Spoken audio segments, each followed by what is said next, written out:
Welcome to Convos from the Couch from Lifestance Health, where each episode you'll hear engaging and informative conversations with leading mental health professionals that will help guide you on your journey to leading a healthier, more fulfilling life.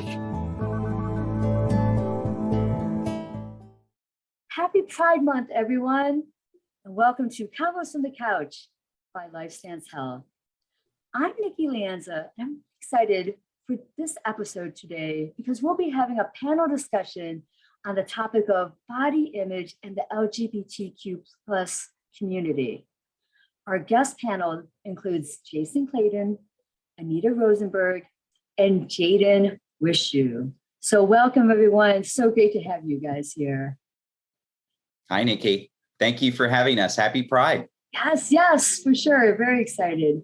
And I think one of the most important things of why we're having this conversation is because according to the National Eating Disorders Association, the LGBTQ plus community is at a greater risk for eating disorders than the general population. So it's so key that we're having this conversation today. So thank you again for joining me on this conversation. And actually, let's get started. Why don't we start with having you guys tell a little bit about yourselves and what you do for Lifestance. So let's start with Jason. Jason, tell us about you. Yeah, my name is Jason Clayton. I'm the director of social media for Lifestance. Been with the company for a year and definitely appreciate you bringing me on, Nikki, for this episode. You're welcome, Jason. Thanks to have you on for sure. And Anita, tell us about you. Yeah, I'm Anita Rosenberg. I'm an LPC, and I do individual therapy with adults and teens, and then also couples counseling. Thank you. And Jaden, tell us about you. I'm Jaden Wishu. I am a front office coordinator for the Colorado division. I am support staff for providers. My pronouns are Z, them. Been with Lifestance for like a year and some change. So yeah, great. I'm excited. Great to have you on with us today as well. So let's jump in and talk about why are body image issues so prevalent in the community? I mean, as a trans person, I know that I have friends who have used or ended up with a really unhealthy relationship with food because of their gender dysphoria and how much they don't feel like okay in their own skin. And so it ends up translating to this really either disordered eating or more often I saw anorexia nervosa rather than overeating and binge eating. But yeah, that's kind of what I would think of first. Got you. We as gay men often compare ourselves, not only have to look good, but look the best in the room. And I certainly think that this is largely brought on by the rise of influencers. Social media has certainly perpetuated that as well. And we'll be talking about that social media piece in a bit for sure. Anita, what do you think? I also think that there's an aspect of if you're a member of the LGBTQ community, there is so much pressure internally and externally. We automatically don't fit into the social norms.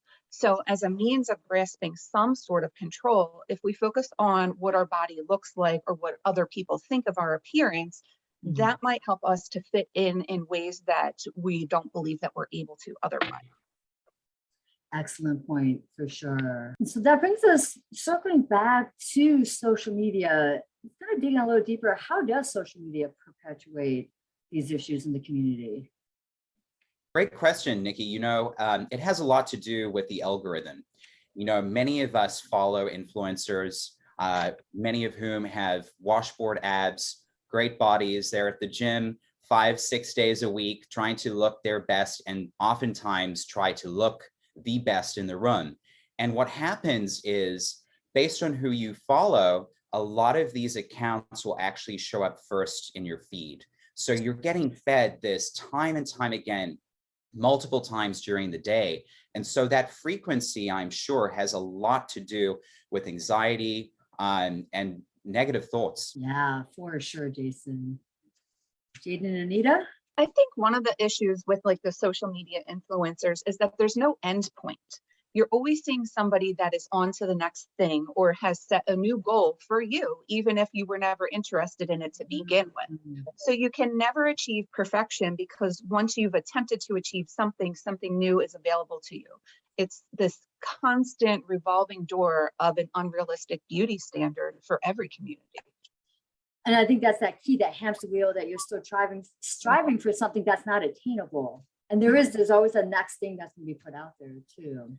And we have to keep in mind that, oftentimes what we see on the feed is not real. They may have great bodies, but oftentimes there's a filter that's placed behind it, tons of editing. We know that there's so many apps out there. I've been guilty of using a few of them in the past myself. But that's certainly something that we have to keep in mind, that as we're using social media, a lot of what we see is not really true. That's the key. And I think it's so easy to forget that.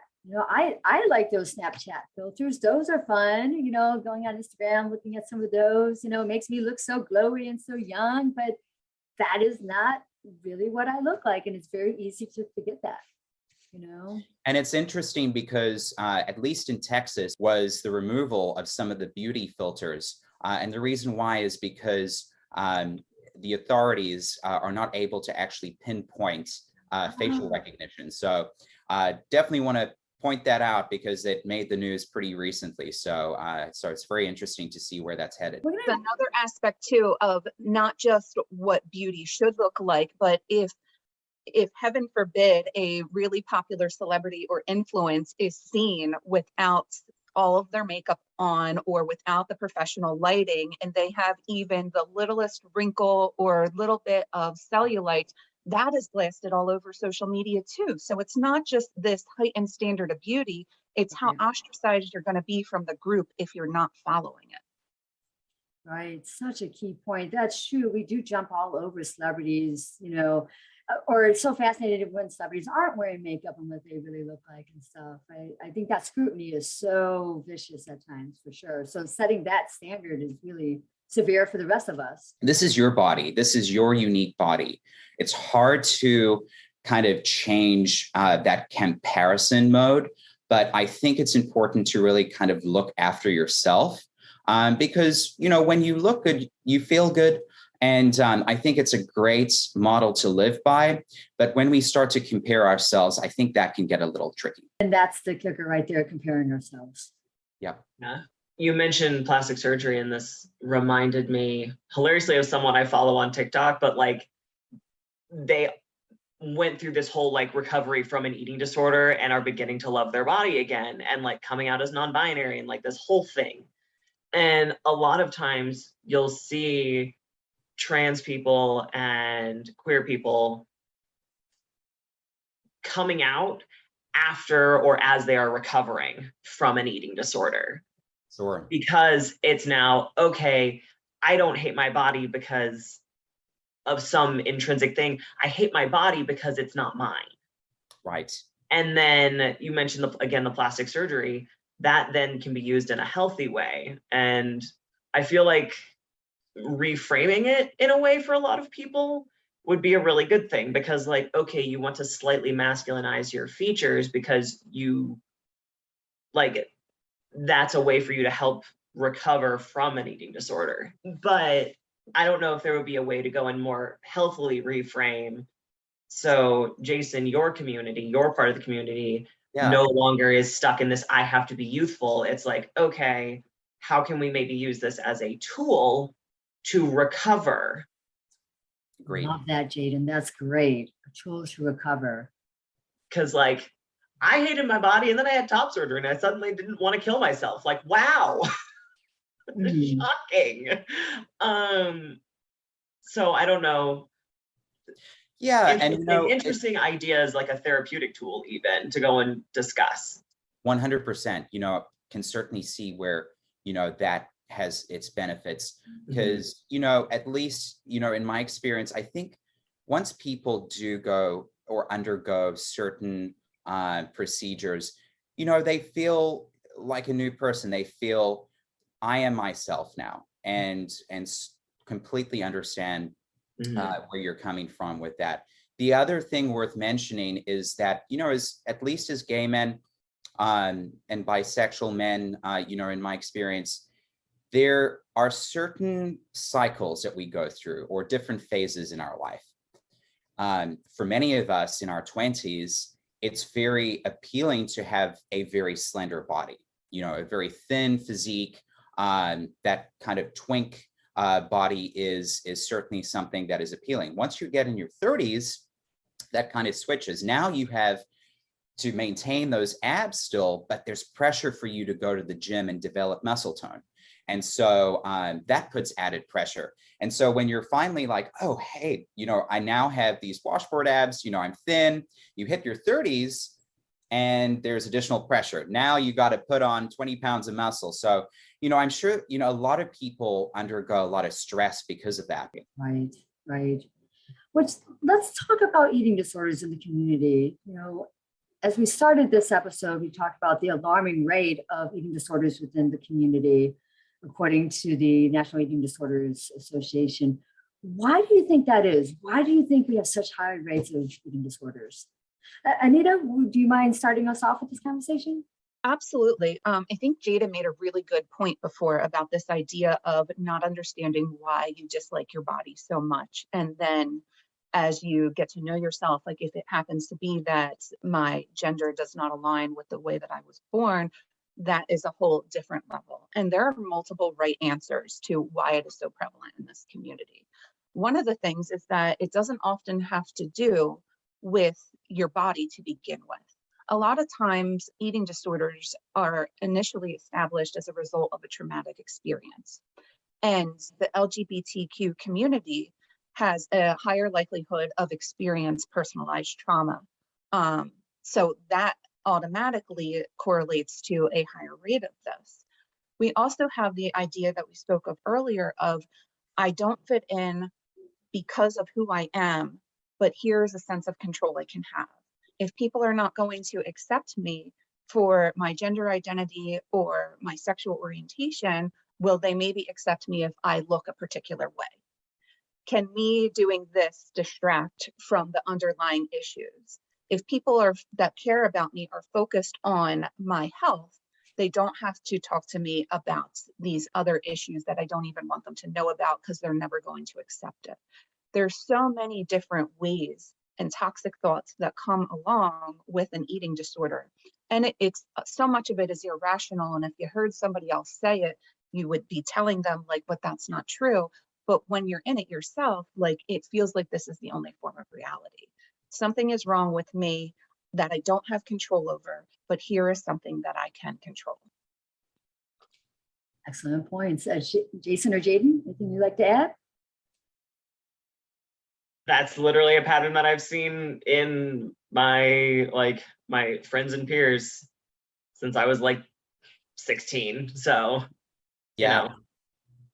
No, I can certainly relate to that, Anita, 100%. And one of the biggest struggles that I felt, at least in my early 20s, no matter how often, I went to the gym or I ate as much as I could, one of the things that I really had to really understand was there's a certain degree of genetics that plays a role in terms of how your body changes.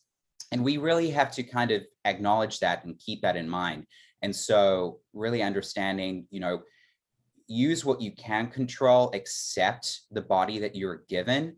It's taken you this far. And some of those idiosyncrasies or flaws that you find, maybe you'll learn to love them down the line, because in many cases, what you find to be unattractive is certainly very attracted to other people. And so that's something that I have found to be the case in the community. You end up finding your people, and Exactly. That's the biggest thing, because there's a lot of crap out there. There's a lot of crap people. And sometimes those people maybe replace your family because your family exactly the whole concept of found family is so strong in our community, because a lot of the times the bio family just is like, nah, you're wrong, that's not who you are. And it's like, watch me. Right. Like, for sure. Let's talk about barriers to assessing treatment for eating disorders. Oftentimes, people within the community will be hesitant to seek treatment for it. So let's talk a little bit about what would get in the way for people to seek treatment. So I'm going to jump back to Anita, since this is part of your specialty. Tell us a little bit about that. Yeah, so one of the biggest struggles is that there's limited eating disorder treatment for the general public.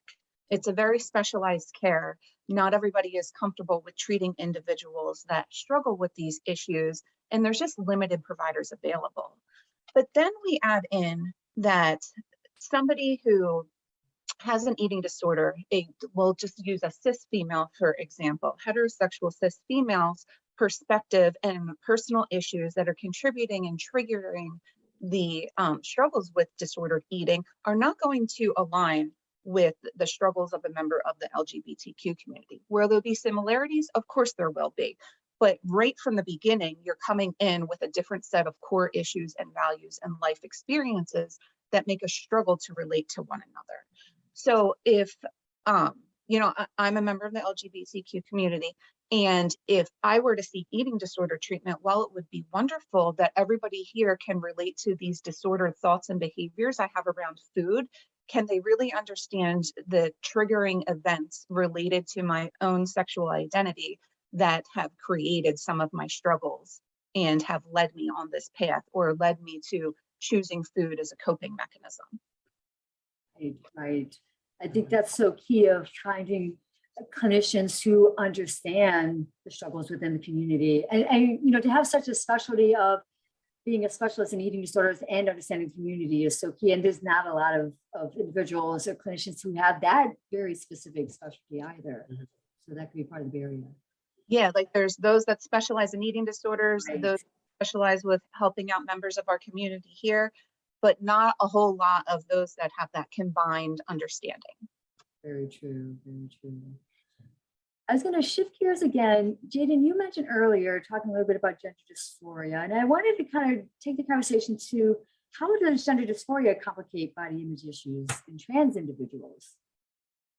Let's just take all body image issues and then times 10. Because it's like Anita said, it's that triggering event and then coping with food, but then also just not feeling okay with the body that you ended up with. And then there's the outside influence of, okay, what does a trans person look like? Because if you're non-binary, a lot of times you're expected to be androgynous. Androgyny is closer to looking like a cis man than it is a cis woman. So then you end up with a lot of femme non-binary people trying to go and navigate that. And then so now you're attempting to go and shift your locus of control inward. And you're dealing with the pressures, again, this is specifically for femme indies, that is placed on feminine people. And then you're dealing with the fact that you occasionally just don't feel comfortable in your body. And so it's like, cool, let's make the whole thing way more complicated. And then imagine going to a therapist, like Anita said, who maybe can do one of the things, and trying to go and educate the therapist is kind of what you end up doing. True, Jaden, that's true. It's literally you educating the therapist then. That's a very good point. Mm-hmm. I now go into doctors with like, you get tested, and if you don't pass, I don't come back. So you have your own gauge when you're working with healthcare professionals. Oh yeah. And that's something that I like actually work with clients on, is I help them make their own personal tests, like what's important, but that's beside the point. So yeah, dealing with that sort of compound issue. Yeah. And then you kind of just feel like you can't go anywhere, because it's like, I can barely deal with this. How am I going to explain it to another person? Like, who do I even start talking to go and find a therapist? Like, right. And a lot of us wouldn't have insurance because we're unemployed and poor, and a lot of us are homeless. So it's really messy. It's really messy and really complicated. That it is, for sure. So there's my rant. No, thank you, Jim. Thank you for sharing. So I was going to shift gears one more time here to talk about toxic masculinity and how that contributes to body image issues among male identified individuals. So let's talk a little bit about that. What are you guys' thoughts on that? Great topic, Nikki. One of the things that we find, at least in the gay community, is you can open any app, any one of those dating apps. And one thing that is very prevalent is phrases like no fats or femmes. Very toxic way of thinking. So now, not only do we have to have the perfect body, the ideal body, we also have to be masculine. And I think that is certainly the case even today. There's this pressure to be very masculine. And, if you are a person who may be more on the feminine side, there's a lot of pressure to obtain that kind of a deal. So I think that there's certainly an element of toxic masculinity in the community. For sure. I always think of like G.I. Joe versus Barbie, right? Like over the years, Barbie has evolved to all these different shapes, colors, and sizes. However, G.I. Joe's waist gets smaller, his pecs and his biceps get bigger. There's not a version of him that's a different skin tone or, questioning of gender. There's a Barbie that is in a wheelchair, but there's not a G.I. Joe that is in one. Like, so made the shift for females, at least in some areas. I know Barbie is not like the example, the end all be all, but that has not happened as much for men in general. I think like I struggle to comprehend, like, where do these ideas of masculinity come from? Like, who decided that how tall you are, the size of your biceps, and your sexual conquests have anything to do with how much of a man or you are or not? Right. 100%.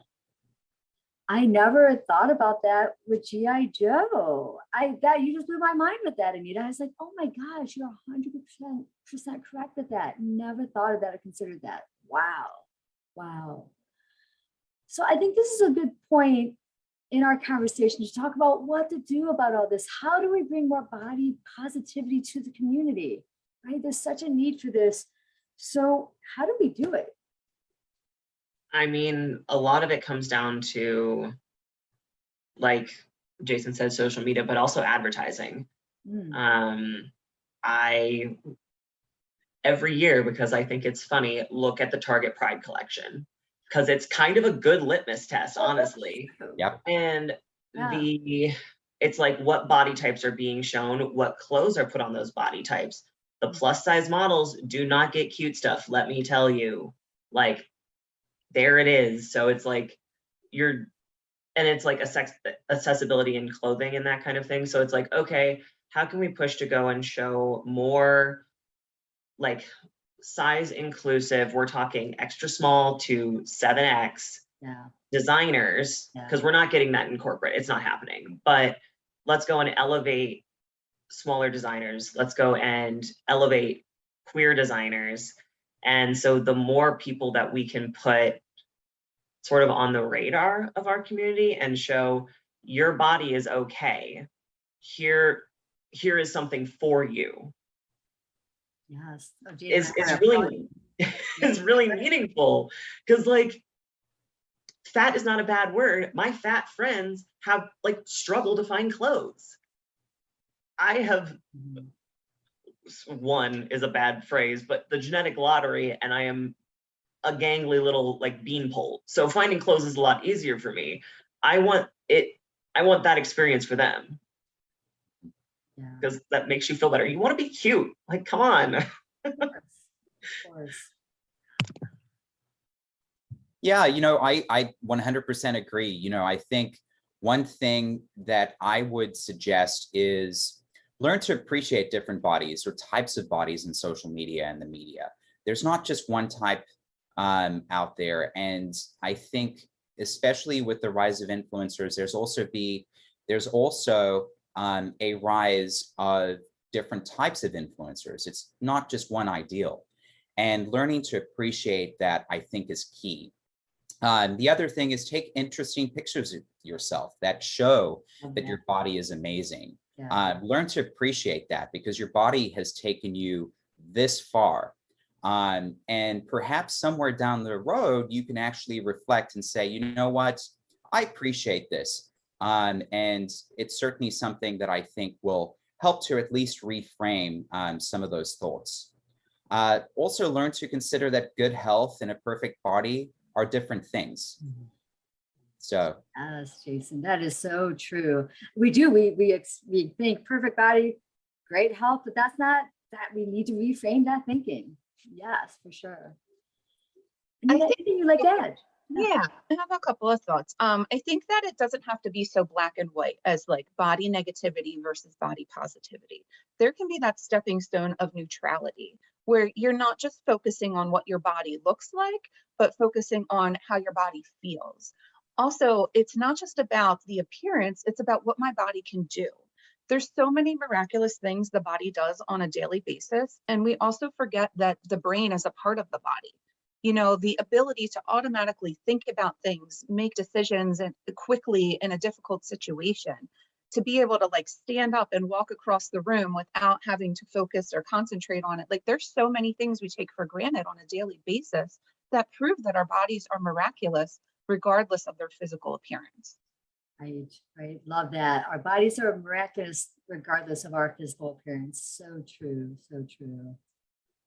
I want to thank each of you, Anita, Jason, Jaden. Thank you so much for sharing with us today your thoughts on body positivity within the community. It's so important. So thank you all and happy Pride. happy Pride. Thank you, Nikki.